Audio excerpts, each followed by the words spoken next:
महाराष्ट्र में local body election से पहले कांग्रेस को लगा बड़ा झटका।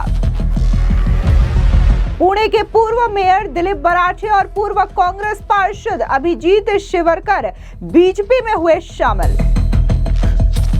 बीएमसी चुनाव को लेकर एनडीए की बड़ी रणनीति, उड़े ठाकरे ब्रदर्स के होश। महायुति में सीट बंटवारे का फॉर्मूला तय, 207 सीटों पर बनी बात, 20 पर खींचतान जारी। महाराष्ट्र की राजनीति में लोकल बॉडी इलेक्शन को लेकर के बिगुल बज चुका है, लेकिन इस बीच कांग्रेस पार्टी को बड़ा झटका लगा है।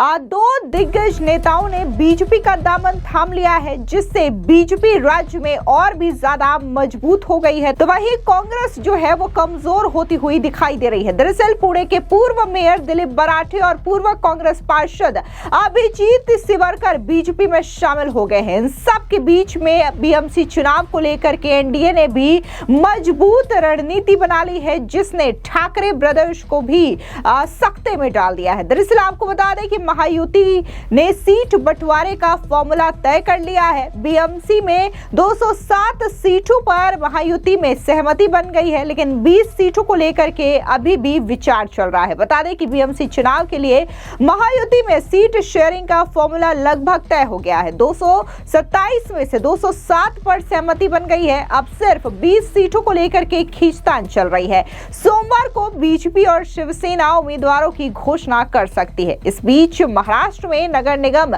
चुनावों का बिगुल बज चुका है। 15 जनवरी को होने वाले मतदान से पहले राजनीतिक दलों में उथल पुथल का सिलसिला जारी है। इस बीच बड़ी खबर सामने आ रही है पुणे से, जहां कांग्रेस के पूर्व राज्य मंत्री बाला साहेब शिवरकर के बेटे और पूर्व पार्षद अभिजीत शिवरकर ने भारतीय जनता पार्टी का दामन थाम लिया है।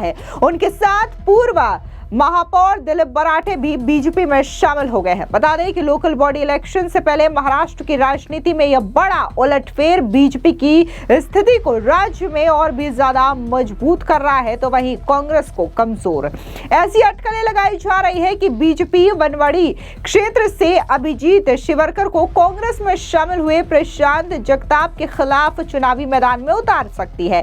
प्रशांत जगताप ने हाल ही में शरद पवार गुट की एनसीपी छोड़कर कांग्रेस ज्वाइन की थी। वजह थी दोनों एनसीपी गुटों का संभावित गठबंधन, जिसका उन्होंने विरोध किया।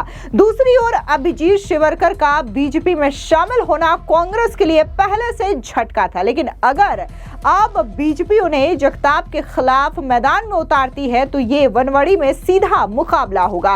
राजनीतिक विशेषज्ञ इसे बीजेपी का ब्रह्मास्त्र बता रहे हैं, क्योंकि शिवरकर परिवार का इस क्षेत्र में अच्छा खासा प्रभाव है, दबदबा है। बता दें कि पुणे में नगर निगम चुनाव के चलते माहौल गरमा गया है। बीजेपी में नए नेताओं के शामिल होने का सिलसिला लगातार जारी है। वहीं दूसरी ओर बीएमसी चुनावों को लेकर के एनडीए अपने मजबूत रणनीति बनाने की कवायद में लगी हुई है। आपको बता दें कि बीएमसी चुनाव से पहले बीजेपी और शिवसेना की बैठक हुई, जिसके बाद बीजेपी के नेता अमित सतम और शिवसेना नेता राहुल शेवाले ने बकायदा मीडिया को ब्रीफिंग की, जहां पर उन्होंने बताया कि किस तरीके का फॉर्मूला लेकर के एनडीए बीएमसी के चुनावी मैदान में उतरेगी। अब सुनिए किस तरीके से बीजेपी और शिवसेना नेताओं ने मीडिया को ब्रीफ किया। मुंबई महानगर पालिका के चुनाव के दृष्टिकोण से भारतीय जनता पार्टी शिवसेना रिपाई महायुति की बैठक हो रही है, और इस बैठक में हमारे मुख्यमंत्री देवेंद्र फडणवीस जी और उप मुख्यमंत्री एकनाथ शिंदे जी की ज्वाइंट सभाएं कहां पर होगी, कैंपेन किस दिशा में जाएगा, इसके ऊपर चर्चा हुई है। हमारा जो सीट शेयरिंग है उसके ऊपर भी एकमत हो चुका है। भारतीय जनता पार्टी 128 सीटें और शिवसेना 79 सीटें, 79 सीटें, ऐसे 207 सीटों के ऊपर हमारा एकमत हो चुका है। बची हुई जो 20 सीट है, वो 20 सीट पर सामने कौन सा उम्मीदवार आएगा, कौन से पक्ष का उम्मीदवार आएगा, इसके ऊपर आधारित हम निर्णय करेंगे, और वरिष्ठ पातळी के ऊपर, लेवल के ऊपर इसका निर्णय होने के बाद आने वाले समय में जो अगले 2 दिनों में जो है वो हमारे उम्मीदवार जो है वो अपना नामांकन उसमें वो करेंगे। पार्टियां हैं जो आपके अलायंस में भी हैं, लगातार जो है सीट्स की बात मांग कर रहे हैं, तो उनके लिए नहीं, पूरे 227 में से कुछ सीटें शिवसेना, कुछ सीटें बीजेपी, उसी प्रकार से आरपीआई, और जो हमारे दूसरे घटक पक्ष जो है, हमारे जो दूसरे घटक पक्ष है, वो सबका सम्मान जो है वो उसमें होगा, और सबको उसमें जो स्थान दिया जाएगा। अमित जी, महाराष्ट्र की राजनीति में मामू चर्चा का विषय बने हुए हैं। मामू शिवसेना कैसे देखते हैं, यूबीटी ज्वाइन किया? उद्धव ठाकरे ने हिंदू हृदय सम्राट शिवसेना प्रमुख बाला साहब ठाकरे के विचारों को छोड़कर जो रास्ता 2019 में अपनाया है, उस रास्ते पर चलते चलते हरे रंग का झंडा उन्होंने अपने हाथ में लिया है और इस झंडे को हाथ में लेकर उनकी रैली में पाकिस्तान के झंडे फहराए गए। उनकी रैली में बम विस्फोट के आरोपी ने प्रचार किया। छत्रपति संभाजीनगर के जो रशीद मामू हैं, जिन्होंने छत्रपति संभाजीनगर के नामकरण को विरोध किया था, ऐसे मामू को उन्होंने अपनी पार्टी में प्रवेश दिया। और जिसने पाकिस्तान जिंदाबाद के नारे लगाए गए थे, ऐसे मामू को अपनी पार्टी में प्रवेश देने के बाद अभी एक मुल्तानी जो है, जिसके ऊपर मॉलेस्टेशन, फोर्जरी और फ्रॉड के केसेस दर्ज है, ऐसे मुल्तानी को भी, ऐसे जिहादी को भी उन्होंने अपने पार्टी में प्रवेश दिया है। इससे यह स्पष्ट होता है कि उद्धव ठाकरे अपनी खत्म हुई राजनीति को फिर से एक बार जिंदा करने के लिए जो है अपीजमेंट पॉलिटिक्स वो कर रहे हैं और मुंबई शहर का रंग बदलने की कोशिश कर रहे हैं।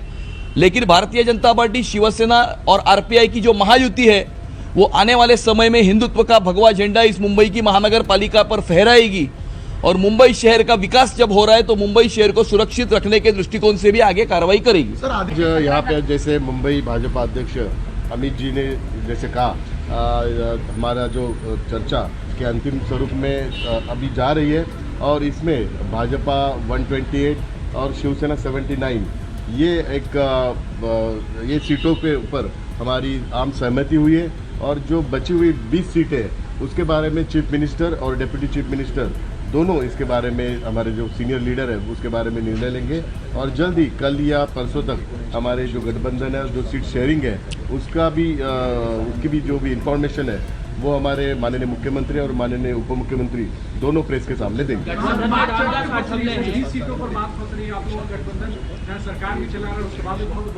नहीं, बात कहाँ पे भी फंसी नहीं है। पहले से ही हमारा गठबंधन ने ये निर्णय लिया है कि 227 जो सीटें वो महायुति के माध्यम से लड़ेंगे हम, तो ये निर्णय पहले से ही है। तो 227 के बारे में हम दोनों में ही सहमति हुई है।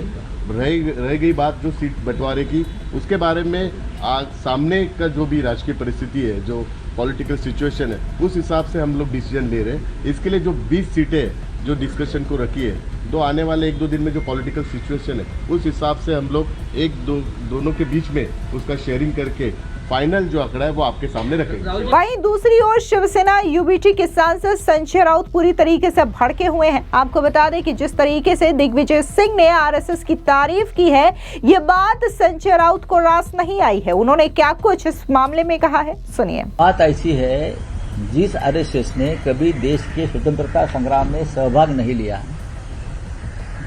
जिस आरएसएस ने कभी देश का तिरंगा झंडा अपने कार्यालय पर 50 साल तक नहीं लहराया फहराया, जो आरएसएस देश में धार्मिक तनाव निर्माण करने में सबसे आगे है, ऐसे आरएसएस पर मैंने देखा है संसद में दिग्विजय सिंह जी ने बहुत कड़ा प्रहार भी किया है। तो अचानक ये क्या हो गया? ये मुझे, हमारे मित्र है दिग्विजय सिंह जी, उनसे मैं समझ लूंगा ये उनका मत परिवर्तन कैसा हुआ। इसके अलावा संजय राउत ने हुमायूं कबीर को लेकर के भी बयान दिया। दरअसल हुमायूं कबीर वो है जो कि टीएमसी से निलंबित किए जा चुके हैं, क्योंकि वो कोलकाता में बाबरी मस्जिद बनवा रहे हैं। और ऐसे में संजय राउत का कहना है कि हुमायूं कबीर जो है वो बीजेपी के एजेंट हैं। सुनिए क्या कुछ संजय राउत ने हुमायूं कबीर पर कहा। हुमायूं कबीर जो है बीजेपी का एजेंट है। जो मेरी जानकारी है, पश्चिम बंगाल में अब हुमायूं कबीर के भरोसे बीजेपी वहां चुनाव लड़ना चाहती है। ये हुमायूं कबीर जो वहां बाबरी बना रहा है, ये सीधा एजेंट है बीजेपी का। और हुमायूं कबीर के भरोसे अगर बीजेपी चुनाव लड़ना चाहती है, तो ये हमारे वेस्ट बंगाल के सभी जो बंगाली भाई है, उसने ये धोखा समझ लेना चाहिए। इतना ही नहीं, संजय राउत ने तो बांग्लादेश में हिंदुओं पर हो रहे अत्याचार को लेकर के भी बयान दिया। उन्होंने कहा कि बीजेपी और आरएसएस क्या कर रही है। सुनिए क्या कुछ संजय राउत ने बांग्लादेश में हो रहे अत्याचार पर कहा। आरएसएस क्या कर रही है और भारतीय जनता पार्टी के भारतीय जनता पार्टी के हिंदू हृदय सम्राट क्या कर रहे हैं? यहां हिंदू मुसलमान कर रहे हैं भारत में चुनाव लड़ने के लिए, और बांग्लादेश में हिंदुओं के कत्लेआम हो रहा है, हिंदू मंदिर तोड़े जा रहे हैं। बांग्लादेश में क्यों? कंबोडिया में हिंदू मंदिर तोड़े जा रहे हैं, कंबोडिया में, बैंकॉक में, थाईलैंड में। और भारतीय जनता पार्टी जो अपने आप को हिंदुत्ववादी पार्टी समझती है, वो क्या कर रही है? दिल्ली में बांग्लादेश के हाई कमीशन के सामने आंदोलन कर रही है। दिल्ली में सरकार मोदी जी की है, अमित शाह गृह मंत्री है। हाँ, जैसे आपने ऑपरेशन सिंदूर किया ना, वो आधा अधूरा छोड़ दिया। तो अगर बांग्लादेश में हिंदुओं की हत्या हो रही है खुलेआम, हिंदुओं को घरदार मंदिरें तोड़ रही है, जला रहे हैं, तो एक ऑपरेशन कर दीजिए ना, हिम्मत है तो आपने कर लीजिए। आपको किसने रोका है?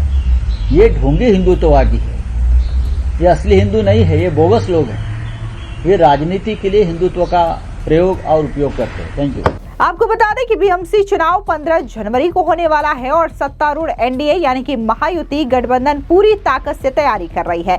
बीजेपी और एकनाथ शिंदे की शिवसेना ने सीट बंटवारे पर लगभग सहमति बना ली है, जबकि अजीत पवार की एनसीपी मुंबई में अलग लड़ सकती है। विपक्ष में उद्धव ठाकरे की शिवसेना और राज ठाकरे की मनसे का गठबंधन हुआ है, जिससे मुकाबला रोचक हो गया है।